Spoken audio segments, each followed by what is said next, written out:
Hello friend, नमस्कार। हमारे YouTube channel में आपका स्वागत है। आज की वीडियो में railway LP technician important GK GS 500 top GK इस वीडियो में लाया जाएगा। ये वीडियो का पार्ट नंबर फर्स्ट है।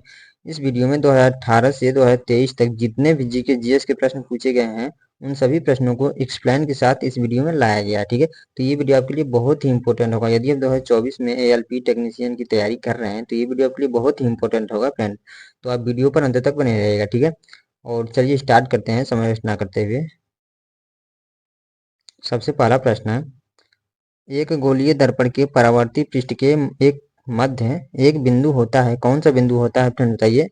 एक गोलीय दर्पण के परावर्ती पृष्ठ के मध्य कौन सा बिंदु होता है? वेरी इंपॉर्टेंट प्रश्न फ्रेंड, साइंस से संबंधित है।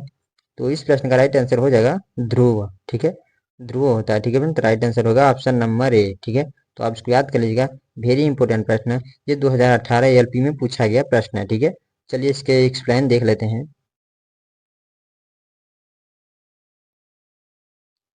एक घुमावदार सतह जिनकी परावर्तक सतह एक खोखले कांच के गोले का कटा हुआ हिस्सा होता है, इसे गोलाकार दर्पण कहा जाता है। ठीक है फ्रेंड, तो आप इसको याद कर लीजिएगा। गोलीय दर्पण दो प्रकार के होते हैं, अवतल दर्पण, उत्तल दर्पण। ठीक है, वह गोलाकार दर्पण जिनकी बाहरी सतह परावर्तक होती है, ठीक है, और भीतरी सतह पालिश की हुई होती है, उत्तल दर्पण कहलाता है। ठीक है, तो आप इसको भी याद रखिएगा। ठीक है, चलिए आगे चलते हैं। वह गोलाकार दर्पण जिनकी परावर्तक सतह अंदर की ओर होती है, ठीक है, और जिसकी बाहरी सतह पालिश की हुई होती है, अवतल दर्पण कहलाता है। ठीक है, तो आप इन सभी प्रश्नों को, सॉरी, इंपोर्टेंट पॉइंटों को याद रखिएगा, क्योंकि ये यहाँ से प्रश्न पूछा जा सकता है 2024 के परीक्षाओं में। ठीक है, ध्रुव दर्पण की परावर्तक सतह का केंद्र बिंदु होता है। ठीक है, आप इसको याद रखिएगा। ध्रुव जो होता है दर्पण की परावर्तक सतह का केंद्र बिंदु होता है। ठीक है, उत्तर दर्पण को अभिसारी दर्पण, उत्तर दर्पण को अपसारी दर्पण बोला जाता है। ठीक है, तो आप इसको भी याद रखिए, ये भी इंपॉर्टेंट पॉइंट है। चलिए अगले प्रश्न में चलते हैं। फ्रेंड, सभी प्रश्नों का इंपॉर्टेंट पॉइंट लाया गया है क्योंकि यहाँ से प्रश्न पूछे जा सकते हैं। प्रधानमंत्री नरेंद्र मोदी द्वारा राष्ट्र को समर्पित ढोला सदिया पुल किस नदी पर बना है? बताइए फ्रेंड, ये एएलपी 2018 में पूछा गया प्रश्न है। तो इस प्रश्न का राइट आंसर हो जाएगा लोहित नदी। ठीक है, लोहित नदी पर ढोला सदिया पुल का निर्माण किया गया। ठीक है, राइट आंसर हो जाएगा ऑप्शन नंबर सी। ठीक है, चलिए इसके एक्सप्लेन देख लेते हैं। भारत के सबसे लंबी पुल ढोल सदिया सेतु या भूपेन हजारिका सेतु 9.15 किलोमीटर का निर्माण लोहित नदी पर हुआ है। ठीक है, कहाँ पर हुआ है फ्रेंड? लोहित नदी पर हुआ है। इसका उद्घाटन प्रधानमंत्री श्री नरेंद्र मोदी द्वारा 26 मई, यहाँ 26 मई रहेगा, 26 मई 2017 को किया गया था। ठीक है, तो आप इसको याद रखिएगा, इंपॉर्टेंट पॉइंट है। चलिए अगले प्रश्न में चलते हैं। अगला प्रश्न फ्रेंड, पौधों में प्राथमिक वृद्धि किसके कारण होती है? बताइए फ्रेंड फटाफट। पौधों में प्राथमिक वृद्धि किसके कारण होती है? फ्रेंड, वीडियो के अंत में आप मुझे जरूर बताइए कि आपके कितने प्रश्नों का आंसर सही था। तो इस प्रश्न का राइट आंसर हो जाएगा शीर्ष विभाजित ऊतक। ठीक है, पौधों में प्राथमिक वृद्धि जो होती है शीर्ष विभाजित ऊतक के कारण होती है। ठीक है, राइट आंसर हो जाएगा ऑप्शन नंबर डी। ठीक है, इस प्रश्न का राइट आंसर होगा ऑप्शन नंबर डी। तो चलिए इसके आगे चलते हैं, इंपोर्टेंट पॉइंट देख लेते हैं। प्राथमिक वृद्धि की परिभाषा को, सॉरी, प्राथमिक वृद्धि की परिभाषा कोशिकाओं का तेजी से विभाजन है। ठीक है, इसका मतलब ये हुआ कि कोशिकाओं का तेजी से विभाजन होता है। मुख्य रूप से पौधों के शीर्षस्थ विभाज्योतक में जो जड़ों, तनों के शीर्ष पर स्थित होते हैं, पौधों में प्राथमिक वृद्धि के परिणाम स्वरूप इन अंगों का विस्तार होता है। ठीक है, शीर्ष विभाज्योतक के कारण पौधों के जो ऊपरी भाग होता है उसका विस्तार बहुत तेजी से होता है। तनों में ऊपर की ओर और जड़ों में बाहर की ओर होता है। ठीक है, तो आप इसको याद रखिए, बहुत ही महत्वपूर्ण है। चलिए नेक्स्ट नेक्स्ट है, बायोगैस में मेथेन का प्रतिशत कितना होता है? फ्रेंड बताइए, बायोगैस में मेथेन का प्रतिशत कितना होता है? वेरी इंपॉर्टेंट प्रश्न, बताइए फ्रेंड फटाफट। सभी प्रश्नों का मैं थियरी लेकर आया हूँ जिससे आपको कोई समझने में प्रॉब्लम ना हो। तो इस प्रश्न का राइट आंसर होगा फ्रेंड 50 से 75%। ठीक है, बायोगैस में मेथेन का प्रतिशत जो होता है वो 50 से 75% होता है। ठीक है, तो राइट आंसर रहेगा ऑप्शन नंबर बी। ठीक है, option number B right answer होगा। चलिए इसके एक्सप्लेन देख लेते हैं। यहाँ बायोगैस, जैव गैस, मुख्यतः मेथेन CH4 गैस पाई जाती है। ठीक है, बायोगैस विभिन्न गैसों का संगठन होता है। इसमें मीथेन की मात्रा जो होती है 50 से 75%, कार्बन डाइऑक्साइड की मात्रा 25 से 50%, नाइट्रोजन की मात्रा 0 से 10%, हाइड्रोजन की मात्रा 0 से 1%, हाइड्रोजन सल्फाइड की मात्रा जो होती है 0.1 से 0.5% तक। ठीक है, तो आप इन सभी पॉइंटों को याद रखिएगा क्योंकि इसमें से प्रश्न पूछा जा सकता है। ठीक है, चलिए अगले प्रश्न में चलते हैं। अगला प्रश्न है, पृथ्वी की सतह पर गुरुत्वाकर्षण के कारण त्वरण का मान क्या होता है? फ्रेंड बताइए, पृथ्वी की सतह पर गुरुत्वाकर्षण के कारण त्वरण का मान क्या होता है? बताइए फ्रेंड फटाफट। तो इस प्रश्न का राइट आंसर हो जाएगा 9.8 मीटर पर सेकंड स्क्वायर। ठीक है, 9.8 मीटर पर सेकंड स्क्वायर होता है फ्रेंड, तो आप इसको याद रखिएगा क्योंकि ये बहुत बार परीक्षा में पूछा गया है। चलिए इसके एक्सप्लेन देख लेते हैं। गुरुत्वीय त्वरण जी का मान 9.1 न्यूटन मीटर पर सेकंड स्क्वायर होता है। ठीक है बन, तो आप इसको याद रखिएगा 9.8 न्यूटन मीटर पर सेकंड स्क्वायर होता है।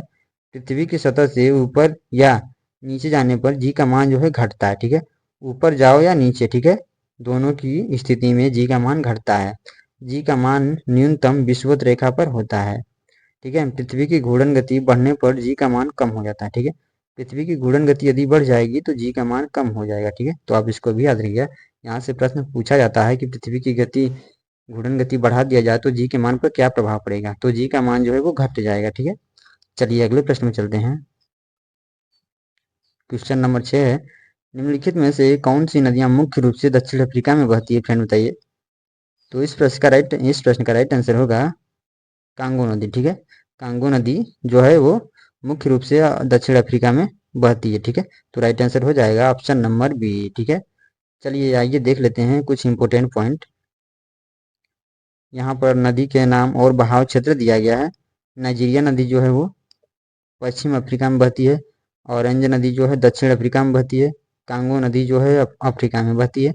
और नील नदी जो है कांगो उत्तर अफ्रीका में बहती है। ठीक है फ्रेंड, यहाँ ये थोड़ा मिस्टेक हो गया है, उत्तर पूर्व अफ्रीका में बहती है नील नदी। ठीक है, तो आप इसको याद रखिएगा, ये बहुत ही इंपॉर्टेंट पॉइंट है आपकी परीक्षाओं के लिए। चलिए अगले प्रश्न में चलते हैं। अगला प्रश्न हमारा, वे अम्ल जिसमें हाइड्रोजन के साथ साथ ऑक्सीजन की अतिरिक्त अन्य अन्य धात्विक तत्व होते हैं? बताइए फ्रेंड।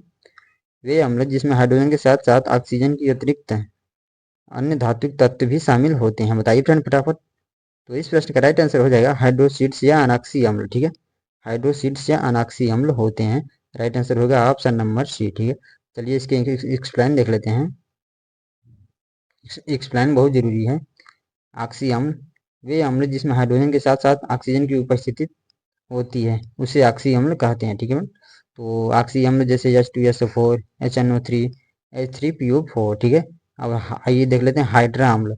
वे अम्ल जिसमें हाइड्रोजन के साथ साथ अन्य अधात्विक तत्व उपस्थित होते हैं। ठीक है, तो ऑक्सीजन उपस्थित होते हैं, यहाँ पर ऑक्सीजन जो होता है ना अनुपस्थित होता है, और अन्य हाइड्रोजन होता है, हाइड्रोजन के साथ साथ अन्य अधात्विक तत्व भी उपस्थित होते हैं लेकिन ऑक्सीजन उपस्थित नहीं होता है। ठीक है, तो उसे हाइड्रा अम्ल बोलते हैं। ठीक है, हाइड्रा अम्ल या अनाक्सी अम्ल बोलते हैं, तो आप इसको याद रखिए, इंपॉर्टेंट पॉइंट है।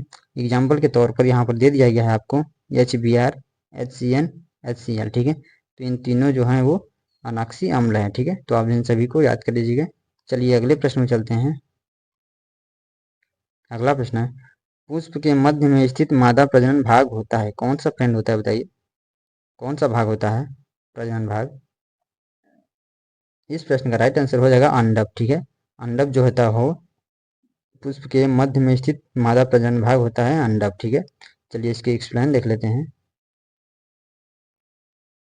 एक फूल के 4 महत्वपूर्ण भाग होते हैं। फूल जो होता है फ्रेंड उसके 4 महत्वपूर्ण भाग होते हैं, वो कौन कौन सा होते हैं? चलिए देख लेते हैं। वाह्यदल, पंखुड़ियाँ, पुंकेसर और अंडक। ठीक है, जिनमें से पुंकेसर और अंडक एक फूल का प्रजनन भाग होते हैं। ठीक है, यहाँ प्रश्न में यही पूछा गया है कि एक फूल के प्रजनन भाग कौन सा है, तो पुंकेसर और अंडक जो होता है वो प्रजनन भाग होता है। अंडक जिसे पिस्टिल भी कहा जाता है, फूल का अंतरम या मध्य भाग होता है। पुंकेसर और नर प्रजनन संरचनाओं से ढका होता है। ठीक है फ्रेंड, तो आप इस पॉइंट को याद रखिए क्योंकि ये बहुत ही महत्वपूर्ण पॉइंट है। तो चलिए नेक्स्ट नेक्स्ट है, किसी परमाणु कक्षा में समायोजित किए जा सकने वाले इलेक्ट्रॉनों की अधिकतम संख्या को किस सूत्र द्वारा दर्शाया जाता है? फ्रेंड बताइए फटाफट। तो इस प्रश्न का राइट आंसर हो जाएगा 2n² द्वारा, ठीक है। 2n² द्वारा दर्शाया जाता है। यहाँ पर डबल दे दिया गया है, यहाँ पर n² रहेगा पहला ऑप्शन पर, और यहाँ इसका राइट आंसर हो जाएगा ऑप्शन नंबर बी 2n², ठीक है। 2n² होता है, ठीक है फ्रेंड। तो आप इसको याद रखिएगा। अधिकतम संख्या होती है जो किसी सूत्र द्वारा दर्शाया जाता है, तो 2n² द्वारा दर्शाया जाता है इलेक्ट्रॉनों की अधिकतम संख्या को किसी भी कक्षा की, ठीक है। चलिए इसके इंपोर्टेंट पॉइंट देख लेते हैं। बोरबरी योजना के अनुसार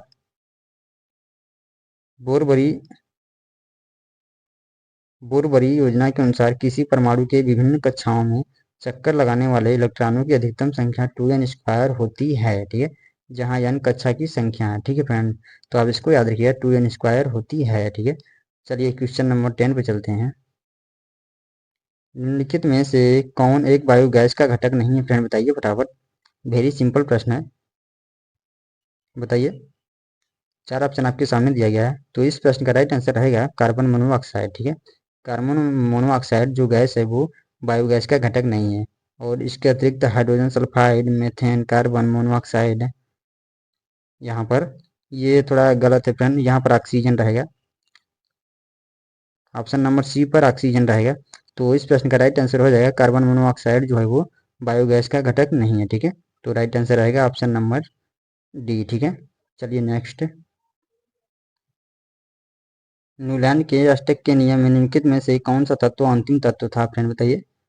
न्यूलैंड के अष्टक के नियम में कौन सा तत्व अंतिम तत्व था? कौन सा तत्व था फ्रेंड बताइए फटाफट। तो इस प्रश्न का राइट आंसर हो जाएगा थोरियम, ठीक है। थोरियम जो है वो सबसे अंतिम तत्व था न्यूलैंड के अष्टक नियम में, ठीक है। चलिए इसके एक्सप्लेन देख लेते हैं, समझ में आ जाएगा। न्यूलैंड अष्टक एक अंग्रेजी वैज्ञानिक थे। उस समय तक ज्ञात तत्वों को उन्होंने परमाणु द्रव्यमान को उनके बढ़ते क्रम में वर्गीकृत किया था, ठीक है। परमाणु द्रव्यमान को उनके बढ़ते क्रम में वर्गीकृत किया था। न्यूलैंड के समय तक ज्ञात तत्वों की संख्या जो थी वो 56 थी, ठीक है। उन्होंने वर्गीकरण में सबसे कम परमाणु द्रव्यमान वाले तत्व हाइड्रोजन से शुरू कर वर्गीकरण को थोरियम पर समाप्त किया था। मतलब अंतिम तत्व उनका थोरियम था, ठीक है। यहाँ से पता चल गया आपको कि उनका अंतिम तत्व थोरियम था, और हाइड्रोजन से स्टार्ट मतलब स्टार्टिंग तत्व जो था वो हाइड्रोजन था, और अंतिम तत्व थोरियम था, ठीक है। उन्होंने पाया कि वर्गीकरण में प्रत्येक समय अंतराल के बाद तत्व का गुणधर्म पहले तत्व के समान है, ठीक है। तो आप इसको याद रखिए, यहाँ थोड़ा मिस्टेक हो गया लिखने में। प्रत्येक तत्व का गुणधर्म पहले तत्व के समान हो जाता था, ठीक है। नेक्स्ट है, दोनों वस्तुओं के मध्य बल हमेशा बराबर और विपरीत होता है। यह विचार न्यूटन के किस नियम के रूप में दिया गया है? बताइए फ्रेंड। तो इस प्रश्न का राइट आंसर हो जाएगा गति के तृतीय नियम में दिया गया है, ठीक है। राइट आंसर रहेगा ऑप्शन नंबर डी, ठीक है। चलिए इसके एक्सप्लेन देख लेते हैं। न्यूटन की गति के तृतीय नियम के अनुसार प्रत्येक वस्तु जितना बल दूसरी वस्तु पर लगाती है, दूसरी वस्तु भी उसी दिशा में उतनी ही बल पहले वस्तु पर आरोपित करती है। यह गति के तृतीय नियम का पालन करता है, ठीक है। तो आप इसको याद रखिए। चलिए क्वेश्चन नंबर 13 पे चलते हैं। डीएनए का एक खंड जो एक प्रोटीन की जानकारी प्रदान करता है उसे कहते हैं, क्या कहते हैं फ्रेंड बताइए फटाफट। तो इस प्रश्न का राइट आंसर रहेगा जीन, ठीक है। जीन राइट आंसर होगा ऑप्शन नंबर सी। चलिए इसके एक्सप्लेन देख लेते हैं, समझ में आ जाएगा। जीवधारियों के केंद्रक द्रव्य में क्रोमेटिन जाल पाया जाता है। यह विभाजित होकर गुणसूत्र बनाता है। गुणसूत्र न्यूक्लियोप्रोटीन के बनते हैं, ठीक है। गुणसूत्र जो होते हैं फ्रेंड न्यूक्लियोप्रोटीन के बनते हैं, इसको याद रखिएगा। इन गुणसूत्र पर जीन रेखीय क्रम में लगेगी।